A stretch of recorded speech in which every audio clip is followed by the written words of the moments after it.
आप लोग मेरी बात नहीं मानेंगे, लेकिन जाते जाते मैं झूठ नहीं बोलूंगा। मैंने कभी भी रोहन जी को मारने की कोशिश नहीं की।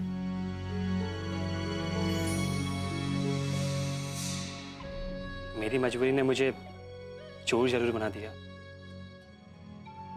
पर मैं खूनी नहीं हूं। अगर हमने किसी और के मुंह से सुना होता तो शायद हम एक बार के लिए भरोसा भी कर लेते, लेकिन जो भी हुआ है हमने सब कुछ अपनी आंखों से देखा है। बस और एक शब्द नहीं। तूने पहले ही हमारी भावनाओं से बहुत खेला है। अब तुझे हम अपने दिलों को चोट पहुंचाने नहीं देंगे। लोगों के आंखों में आंसू देखकर हमारा दिल पिघल जाता था, लेकिन तेरी वजह से हमारा दिल भी पत्थर का हो गया। चुपचाप यहां से निकल जा।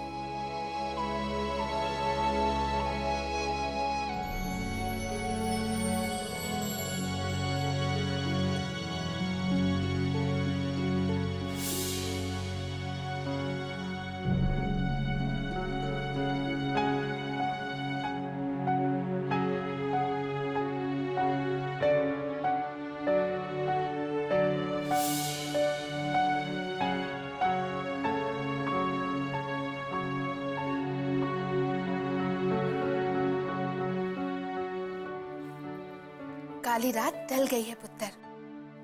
बस कल गुरुजी के पास जाएंगे और दूसरी ताबीज लेकर आएंगे। चिंता मत कर, जा जाके सो जा।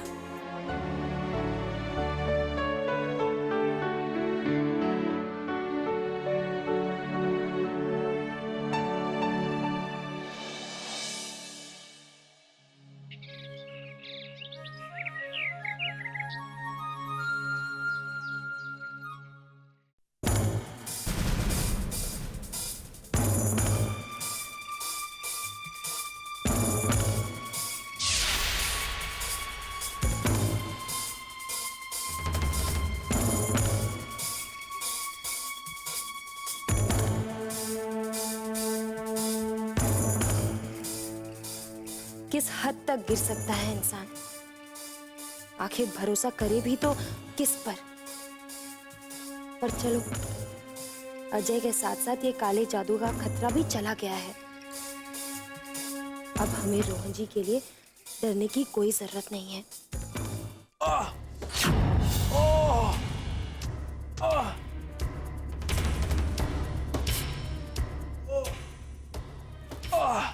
क्या हुआ रोहन जी? ये काले जादू वाला नींबू तुमने अपने हाथ में लिया तो ऐसा लग रहा है जैसे मेरी जान ही निकल गई। नहीं, हमें यकीन नहीं हो रहा है। हम एक काम करते हैं, इसे और दबा देते हैं।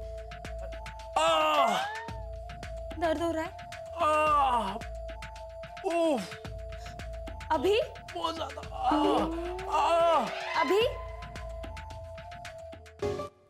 कमाल करती हो यार, तुम्हें तो मेरी जरा से भी परवाह नहीं है, हैं? हाँ, फिक्र है, इसलिए तो हम आपको अच्छी तरह से समझने लगे। अच्छा जी, क्या बात है। और फिर तो आप ये भी समझ गए होंगे कि इस वक्त हमारे दिल में क्या चल रहा है। हाँ, अब तो और अच्छी तरह से समझ रहे हैं कि आपके दिल में क्या है। क्या बात है, तो देर किस बात की?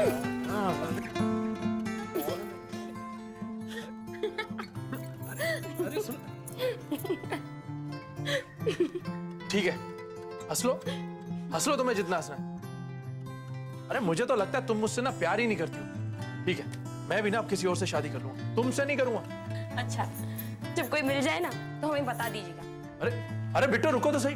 अरे मेरे कपड़े तो निकालती जाओ। अरे मुझे बाहर तैयार होके जाना है भाई।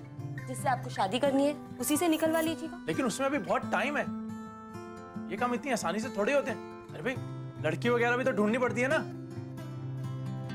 चलिए, ये काम भी आपके लिए कर लेते हैं। सविता, सविता! सविता को क्यों बुला रही है? अरे हमने सोचा कि लड़की देखने की शुरुआत हम घर से ही कर लेते हैं। देखो बिट्टू तुम। सविता! ओ सविता, रोहन जी के लिए ना तुम कपड़े निकाल हाँ हाँ सविता, कपड़े वो मैंने कपड़े चाची को दिए थे शादी के लिए। तुम उनसे जाकर पूछ करो बनकर आया नहीं है। मैडम यही काम था। नहीं, हमने हाँ यही काम था। तुम जाओ जाओ जाओ। अभी बता रही थी रोहन जी ने कपड़े। कैसे कपड़े? अरे अरे चाची जी खुद ही आ गई। सविता, मैं चाची जी से खुद ही पूछ लूंगा। हाँ तुम जाओ जाओ। हो की रहा है? तू सविता से कपड़े मांग रहा है और बिट्टू पुत्र यहाँ खड़े खड़े हंस रही है। कुछ नहीं चाची जी, बस ऐसे ही।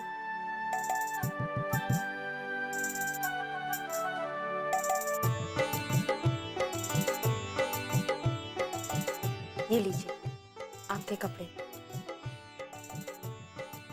अब तो आप हमसे शादी करेंगे ना? तो यार मैं अभी शादी कर लेता हूँ। ओए बेशर्मो, जरा हम पे भी ध्यान दे दो। कुछ नहीं, नजरें चुराने की कोई जरूरत नहीं है। जवानी में सभी करते हैं ऐसा। हैं? क्या बात कर रही हो चाची? आप भी यही करती थी? चुप कर बेशर्म। चल बाँह ऊपर कर। अरे किस लिए? बिट्टू पुत्र बहुत परेशान हो गई थी। आज सुबह सुबह मैं खुद गुरुजी के पास गई और उन्होंने ये ताबीज तेरे बाह में बांधने के लिए कहा। और पता है, ये भी बताया उन्होंने कि 1000 किलोमीटर दूर से भी ना कोई भी बुरी ताकत तेरा कुछ नहीं बिगाड़ सकती।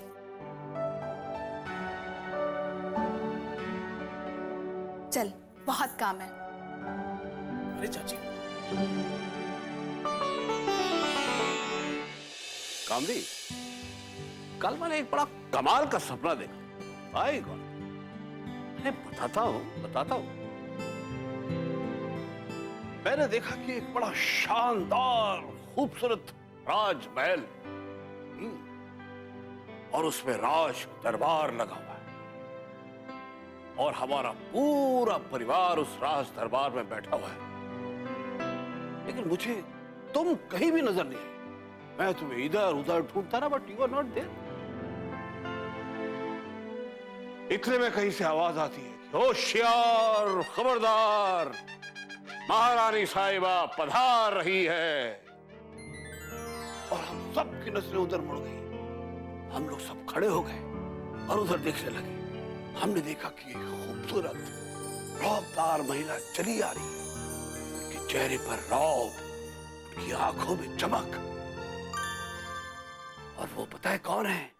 वो हमारी कामनी वो हमारी बिट्टो है।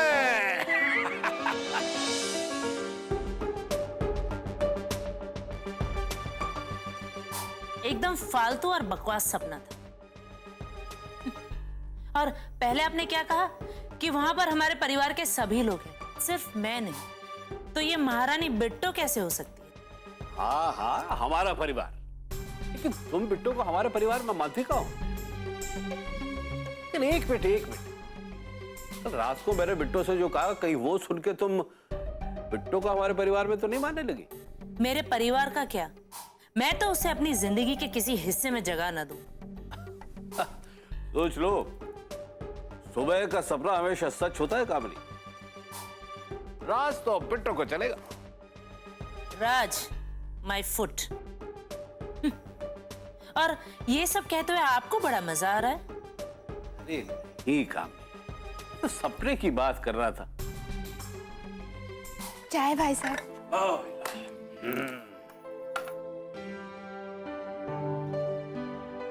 क्या बात है परचाई जी? मतलब भाभी जी, आप सुबह सुबह मुंह फुलाए बैठी हैं। भाई साहब ने कुछ कह दिया क्या? तुम्हारे भाई साहब कहाँ कुछ कहते हैं, उन्हें तो सपना देखने से फुर्सत मिले तो ना। सपना? अरे कल रात तो मैंने भी एक सपना देखा, बड़ा चंगा सा था। आपको पता है मैंने क्या देखा? मैं देख रही थी एक शानदार सा खूबसूरत सा राजमहल है, उसमें एक दरबार भी लगा हुआ है। और पता है परचाई जी, हम ना सभी हैं परिवार के, लेकिन इधर उधर ढूंढ रहे, सिर्फ आप नहीं थी। और तभी मैं आपको इधर उधर सब जगह ढूंढ रही थी, तभी जोर से आवाज आई, सावधान, होशियार, महारानी साहिबा पधार रही हैं। और उसके बाद तुमने देखा कि सामने से खूबसूरत रौबदार औरत चली आ रही है। हाँ जी भरजाई जी। अच्छा, और वो औरत और कोई नहीं, बिट्टो है। लो, तो बिल्कुल कमाल हो गया। आपको कैसे पता?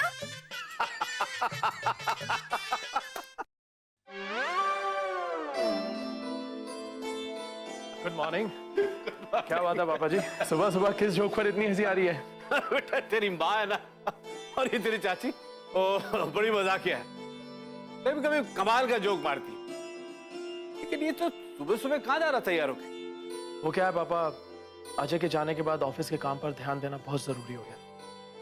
पता नहीं कौन कौन से घपले करके क्या होगा, बस वही देखने के लिए जा रहा हूँ। लेकिन अभी तेरी शादी होने वाली है, उसके भी बहुत सारे काम पड़े। तू उसे निपटा, मैं ऑफिस के काम के लिए किसी और को बोल देता हूँ। नहीं पापा, अपना काम खुद ही देखना चाहिए, नहीं तो बार बार इस तरह लोग हमारा फायदा उठाते रहेंगे। और जहां तक शादी की तैयारियों की बात है, बिट्टो कर लेगी, and I'm sure वो सब संभाल लेगी। आई नो बेटा। अरे जैसे बिट्टो जैसे समझदार पत्नी मिले, बस समझ लो उसका तो जीवन सुधर गया।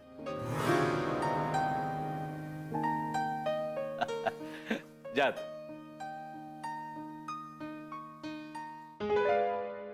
देख लो, ये बहू की अच्छाइयों का ही नतीजा है। कल तक जो रोहन बहू को ही गलत समझ रहा था, आज उस पर कितना भरोसा कर रहा है। बस भगवान से यही प्रार्थना है कि दोनों की जोड़ी को सलामत रखे, किसी की बुरी नजर ना लगे। नजर तो उसने लगाई है इस घर पर, हमारी जिंदगी पर। जब से आई है 2 दिन चैन से नहीं बैठी है इस घर में। कभी चोरी, कभी खून खराबा, पता नहीं क्या क्या हुआ है यहाँ पर। सब कुछ बदल गया इस घर में। आपका तो पता नहीं, लेकिन मैं नहीं बदलने वाली। और जब तक वो बिट्टो इस घर में है, कुछ भी ठीक नहीं हो सकता। और अगर आपको लगता है कि इस घर से मुसीबत चली गई है, तो आपकी सोच बहुत गलत है। देख लेना, बहुत जल्दी एक नई मुसीबत हमारे घर के दरवाजे पर दस्तक देगी।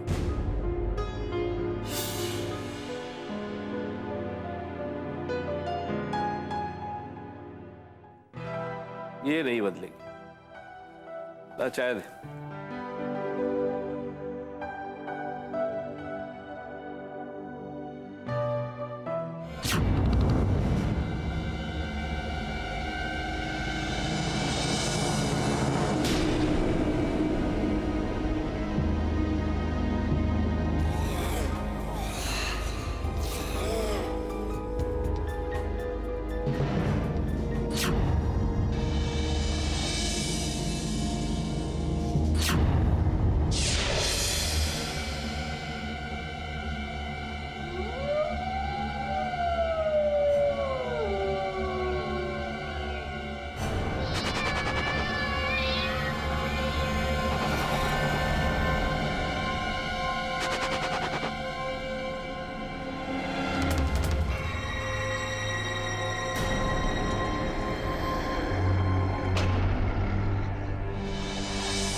जो काम मैंने तुझे सौंपा था वो तुमने किया, बहुत अच्छा किया।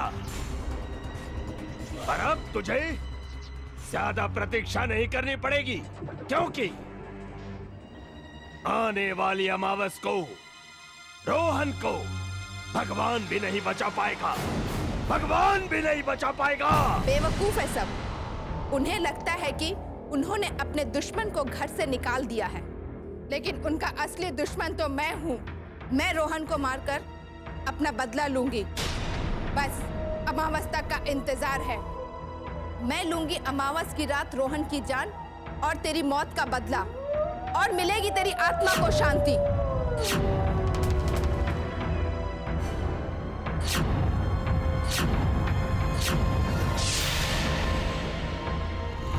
क्योंकि तेरी मौत ही मेरे अंदर की आग को ठंडा कर सकती है रोहन।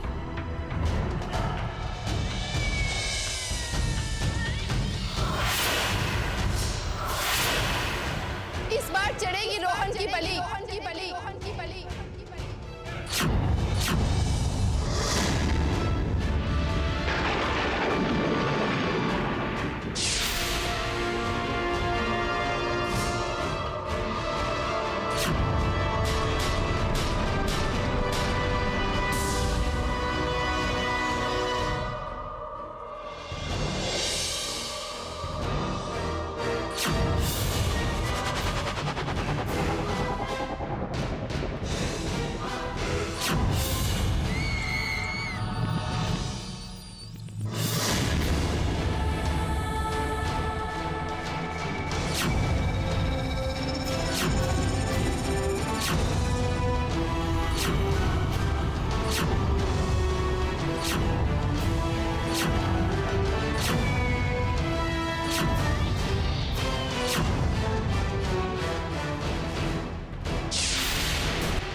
मैंने सोचा था मल्लिका मेरे काम को पूरा कर देगी,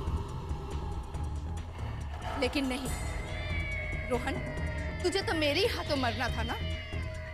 इस बार देखते हैं तुझे मरने से कौन बचाता है।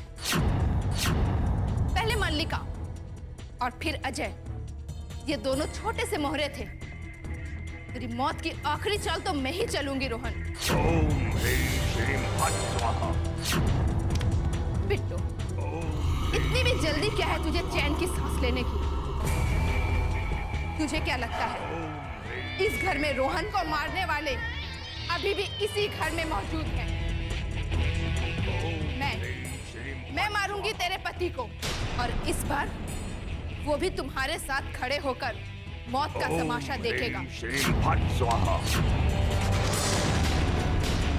और तुम मुझे दोस्त समझकर मुझसे रोहन की जिंदगी की मदद मांगोगी, और मैं मुस्कुराते हुए तुम्हारे सामने रोहन को मौत दूंगी, मौत दूंगी, मौत दूंगी, मौत।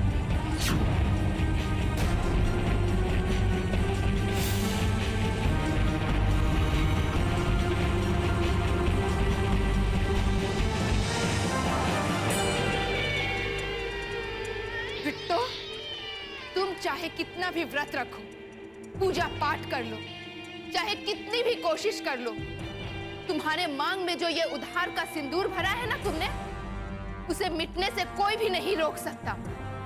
तुम विधवा थी, विधवा हो और विधवा ही रहो।